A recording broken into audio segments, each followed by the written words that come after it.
ஓட்டு பர்சன்டேஜ் பார்த்தீங்கன்னா அடி மட்டத்தில் இருக்கும். 3வது பிளேஸ் 2வது பிளேஸ்ல இருக்கும். எப்போ அவர் நம்பர் 1ல வந்து எப்போ அவர் சிஎம் ஆகுது? இவ்வளோ எதிர்பார்ப்பு பார்த்தீங்களா? அவர் கேட்கறது என்னன்னா, எப்போ நீங்க சிஎம் ஆவீங்கன்னு கேட்குறாரு. அந்த கேள்வி கேட்குற பெருமக்கள் மாதிரி எல்லாரும் வாக்கு செலுத்தினா 26லயே அன்னை முதலமைச்சர் ஆயிடுவேன். அது ஒரு பிரச்சனை இல்லை. இது என்னைய பேசும்போது பின்னூர்தி நிலையங்களை பார்க்கும்போது, தம்பி நீ வரணும், நீ வந்துதான் காப்பாற்று, நானா வர்றதுன்னு அப்படி பேருந்துலையே வர முடியும், ஓடணும், நீங்க வாக்கு செலுத்தினாதான் வெல்ல முடியும். அது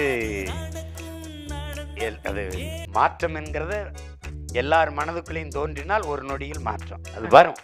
தங்கச்சி இப்போ ஜனதா விக்தி புரமனா வென்று அனுரா இதுவரை வந்து அங்கே அதிபராக இருக்காப்புல. அவர் 3 விழுக்காடு வச்சுருந்தார். 50க்கு மேற்பட்ட வாக்கு விழுக்காடை பெற்று அதிபராக இருக்காருன்னா கால சூழல். இப்போ இந்த 2 கட்சியும் வேணாம்னு நினைக்கிறவங்க, இந்த கோட்பாடு இந்த பிள்ளை சொல்கிறது சரியாக இருக்க, இவன் வந்தால் நல்லா இருக்கும் போருக்க, நாடு மக்களும் நிம்மதியாக இருக்க முடியும்னு நினச்சாங்கன்னா நான் வென்ற போகிறேன். அவ்வளோதான். அடுத்த ஓட்டு பர்சன்டேஜ் பார்த்தீங்கன்னா அடி மட்டத்தில் இருக்கும். 3வது பிளேஸ் 2வது பிளேஸ்ல இருக்கும். எப்போ அவர் நம்பர் 1ல வந்து எப்போ அவர் சிஎம் ஆகுது? இவ்வளோ எதிர்பார்ப்பு பார்த்தீங்களா? அவர் கேட்கறது என்னன்னா, எப்போ நீங்க சிஎம் ஆவீங்கன்னு கேட்குறாரு. அந்த கேள்வி கேட்குற பெருமக்கள் மாதிரி எல்லாரும் வாக்கு செலுத்தினா 26லயே அன்னை முதலமைச்சர் ஆயிடுவேன். அது ஒரு பிரச்சனை இல்லை. இது என்னைய பேசும்போது பின்னூர்தி நிலையங்களை பார்க்கும்போது, தம்பி நீ வரணும், நீ வந்துதான் காப்பாற்று, நானா வர்றதுன்னு அப்படி பேருந்துலையே வர முடியும், போடணும், நீங்க வாக்கு செலுத்தினாதான் வெல்ல முடியும். அது மாற்றம் என்கிறது எல்லார் மனதுக்குள்ளேயும் தோன்றினால் ஒரு நொடியில் மாற்றம் அது வரும். தங்கச்சி இப்போ ஜனதா விக்தி புரமனா வென்று அனுரா இதுவரை வந்து அங்கே அதிபராக இருக்காப்புல. அவர் 3 விழுக்காடு வச்சுருந்தார்.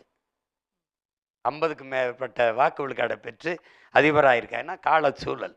இப்போ இந்த 2 கட்சியும் வேணாம்னு நினைக்கிறவங்க, இந்த கோட்பாடு இந்த பிள்ளை சொல்கிறது சரியாக இருக்க, இவன் வந்தால் நல்லா இருக்கும் போருக்க, நாடு மக்களும் நிம்மதியாக இருக்க முடியும்னு நினச்சாங்கன்னா நான் வென்ற போகிறேன். அவ்வளோதான். அடுத்த ஓட்டு பர்சன்டேஜ் பார்த்தீங்கன்னா அடி மட்டத்தில் இருக்கும்.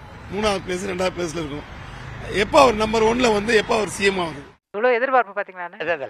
அவர் கேட்கறது என்னன்னா, எப்போ நீங்க சிஎம் ஆவீங்கன்னு கேட்குறாரு. அந்த கேள்வி கேட்குற பெருமக்கள் மாதிரி எல்லாரும் வாக்கு செலுத்தினா 26லயே அன்னை முதலமைச்சர் ஆயிடுவேன். அது ஒரு பிரச்சனை இல்லை. இது என்னைய பேசும்போது பின்னூர்தி நிலையங்களை பார்க்கும்போது, தம்பி நீ வரணும், நீ வந்துதான் காப்பாற்று, நானா வர்றதுன்னு அப்படி பேருந்துலையே வர முடியும், போடணும், நீங்க வாக்கு செலுத்தினாதான் வெல்ல முடியும். அது மாற்றம் என்கிறது எல்லார் மனதுக்குள்ளேயும் தோன்றினால் ஒரு நொடியில் மாற்றம் அது வரும். தங்கச்சி இப்போ ஜனதா விக்தி புரமனா வென்று அனுரா இதுவரை வந்து அங்கே அதிபராக இருக்காப்புல. அவர் 3 விழுக்காடு வச்சுருந்தார். 50க்கு மேற்பட்ட வாக்கு விழுக்காடை பெற்று அதிபராக இருக்காருன்னா கால சூழல்.